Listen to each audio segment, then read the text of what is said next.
जय हिंद साथियों, स्वागत है आज आप लोग को आपके अपने YouTube channel Ars Diamond Official में। साथियों, आज हम लोग बात करेंगे खासकर बिहार शिक्षक बहाली को लेकर के, चूंकि अभ्यर्थी बहुत ज्यादा परेशान है, हताश है, निराश है। साथ में एक खबर निकल के आ रही है, खासकर उड़ीसा के जो मुख्यमंत्री है नवीन पटनायक जी जो है स्कूलों का विजिटिंग कर रहे हैं। जी हाँ, स्कूलों का विजिटिंग कर रहे हैं कि किस प्रकार से स्कूलों में शिक्षा दी जा रही है और अभ्यर्थियों को, खासकर जो भी अभ्यर्थी शिक्षक बनने योग्य है, उन्हें अगर शिक्षक बनने का मौका मिलता है तो अपनी काबिलियत को और अपने अनुभवों को अब विद्यार्थियों के बीच में किस प्रकार वो प्रस्तुत करते हैं। इस प्रकार उन्होंने स्कूल को विजिटिंग करना स्टार्ट किया और लगभग मैक्सिमम स्कूल में वो विजिटिंग करके वहाँ के गुणवत्तापूर्ण शिक्षा की वह जो है खासकर परख रहे हैं। ऐसे में यह भी कयास लगाए जा रहे हैं कि उड़ीसा का खासकर जो है शिक्षा व्यवस्था हमारे बिहार से कई गुना बेहतर है। इसलिए चूंकि उड़ीसा के मुख्यमंत्री ही खुद जाकर, जो समझ लीजिए, जब उड़ीसा के मुख्यमंत्री खुद जाकर विद्यालयों का विजिटिंग करते हैं और उनमें अभ्यर्थियों को, जो भी अभ्यर्थी शिक्षक बन जाते हैं, उनके योग्यता योग्यता की परख करते हैं और साथ में ही जो है किस प्रकार गुणवत्तापूर्ण शिक्षा की बात की जाए और उनको बढ़ावा दिया जाए, इस पर भी कई हम फैसले लेते हैं और मुद्दे को खासकर जो है बखूबी तरीके से देखते हैं। ऐसे में खासकर उड़ीसा का शिक्षा व्यवस्था सुधरना यह लाजमी होगा।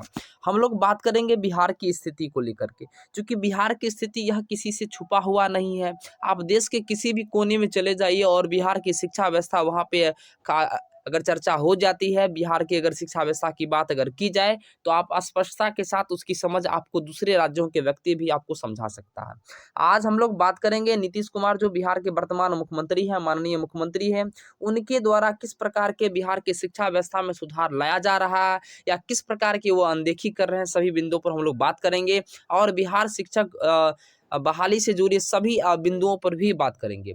सबसे पहले उड़ीसा के सीएम नवीन पटनायक स्कूल में बैठ कर के शिक्षा का स्तर परख रहे हैं और बिहार के जो वर्तमान सीएम है, वह जो है खासकर वह वाइन को खोजने में भटक रहे हैं। ये दोनों में बहुत डिफरेंस है साथियों, कि उड़ीसा के जो खासकर वर्तमान सीएम है, मुख्यमंत्री जी हैं नवीन पटनायक जी, इनके द्वारा शिक्षा स्तर का जो है परख रहे हैं कि किस प्रकार जो है उड़ीसा में जो है शिक्षा व्यवस्था को सुधारा जाए। अगर बेहतर शिक्षा है तो कैसे और इसको बेहतर बनाया जाए, इस पर वो काम कर रहे हैं।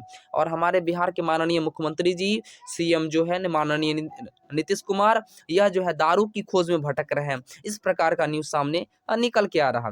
इसलिए बिहार में शिक्षा अंतिम पायदान पर है और यही जो है हम लोगों की दुर्भाग्यता है और सौभाग्य भी कह सकते हैं इसे। हम लोग का सौभाग्य है कि नीतीश कुमार जैसे मुख्यमंत्री हम लोग के बिहार में है।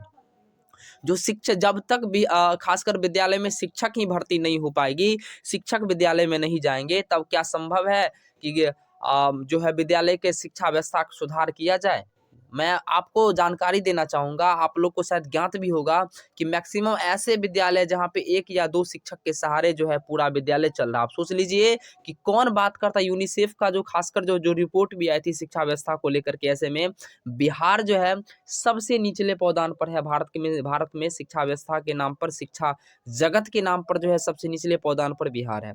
ऐसे में देखने वाली बात यह होती है कि नीतीश कुमार कब तक छठे चरण की प्रक्रिया को पूर्ण करती है और जल्द से जल्द 7वें चरण के नोटिफिकेशन कब तक निकालने का काम करती है। लेकिन आप समझ लीजिए साथी कि ऐसे निकलने वाला नहीं है। सब लोगों को जो है एक जागरूक होकर एक प्लेटफॉर्म से आवाज उठानी है और जिस प्रकार से 29 नवंबर से जो है अनिश्चितकालीन आंदोलन का आगाज हुआ था पटना में, उसी तरीके से हम लोग को पुनः जो है खासकर जो नियुक्ति पत्र को लेकर के जो भी साथी खासकर जो है चिंतित है, परेशान है और हताश है, उन सबों को मैं जानकारी देना चाहूँगा कि जल्द से जल्द जो है पुनः एक कोई डिसीजन लिया जाए, क्योंकि ऐसे में यह काम करने वाली शिक्षा व्यवस्था है नहीं। और 7वें चरण में भाग लेने वाले हमारे सभी साथियों, जिस प्रकार से लेटर कार्यक्रम जो है चलाया जा रहा है, उस लेटर कार्यक्रम में बढ़ चढ़कर हिस्सा ले और मैक्सिमम लेटर को स्पीड पोस्ट के माध्यम से शिक्षा विभाग को भेजे। खासकर जिस प्रकार से 7वें चरण को लेकर के जो है एसटीटी वालों को जैसे मौका दिया जा रहा है, मौका दिया जाएगा और साथ में ही 1 to 5 और 6 to 8 के लिए भी हम लोग को आंदोलन करना होगा, हम लोग को जागरूक होना पड़ेगा। उसके बाद ही संभव है कि बिहार में शिक्षा व्यवस्था जो है खासकर सुधरेगा। ऐसे में जिस प्रकार से नवीन पटनायक उड़ीसा के जो वर्तमान मुख्यमंत्री है, इनके द्वारा स्कूलों का विजिटिंग किया जा रहा है, परंतु हमारे बिहार का शिक्षा व्यवस्था अगर देखा जाए तो माननीय नीतीश कुमार यह शिक्षा को छोड़ करके वह अलग क्षेत्रों में घूमने फिरने का काम कर रहे हैं, जिससे हमारे बिहार की शिक्षा व्यवस्था भी चौपट हो गई है। और जहाँ तक शिक्षक का सवाल है, तो शिक्षक के सवाल में उन्हें बढ़ चढ़कर जो है बहाली करनी चाहिए। खासकर पुराने पेच अगर इतने सारे अटकलें अगर सामने वो लाते रहेंगे, तो क्या शिक्षकों की बहाली पूर्ण रूप से हो पाएगी? अगर नहीं हो पाएगी तो क्या शिक्षा जगत का, खासकर शिक्षा व्यवस्था हमारे बिहार का सुधरेगा? अगर नहीं सुधरेगा तो किस प्रकार जो है हम लोग अपने भारत में जो है बिहार को कैसे आगे बढ़ाएंगे? पढ़ेगा बिहार तभी तो आगे बढ़ेगा बिहार। इस प्रकार की बातों को हम लोग को जो है आगे लेकर के माननीय नीतीश कुमार को चलना चाहिए। और नवीन पटनायक जो उड़ीसा के वर्तमान मुख्यमंत्री है, इनसे कुछ सीखना भी चाहिए, क्योंकि इनके माध्यम से वो सीख सकते हैं कि ऐसे मुख्यमंत्री जो विद्यालय का मैक्सिमम विद्यालय का उन्होंने विजिटिंग किया है, ताकि गुणवत्तापूर्ण शिक्षा की बात किया जा सके। किस किस खासकर जो है कौन कौन सी समस्या विद्यालय में है, इन सभी समस्याओं को वह समझ भी रहे हैं और उस पर काम भी कर रहे हैं। मैं धन्यवाद देना चाहूँगा उन उड़ीसा के वर्तमान मुख्यमंत्री नवीन पटनायक सर को, जिन्होंने विद्यालय के मैक्सिमम विद्यालय में विजिटिंग करके उन्होंने जो है वहाँ के शिक्षा व्यवस्था को सुधारने का काम कर रहे हैं और गुणवत्तापूर्ण शिक्षा की बात भी कर रहे हैं। और ऐसे ही सीख लेनी चाहिए हमारे माननीय मुख्यमंत्री नीतीश कुमार को भी नवीन पटनायक सर से, क्योंकि जिस प्रकार वह जो है अपने राज्य में, अपने सूबे में वह जो काम कर रहे हैं शिक्षा जगत को लेकर के, ऐसे में सीखने की ज़रूरत है माननीय नीतीश कुमार को।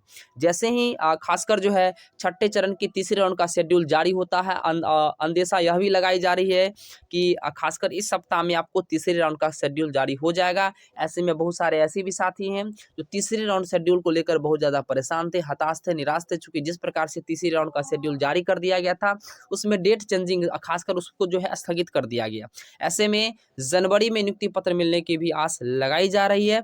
आप लोग देखते रहिए आरएस डायमंड ऑफिशियल को। जो भी साथी चैनल पे नए हैं, चैनल को सब्सक्राइब कर ले, बेल आइकन को प्रेस कर ले।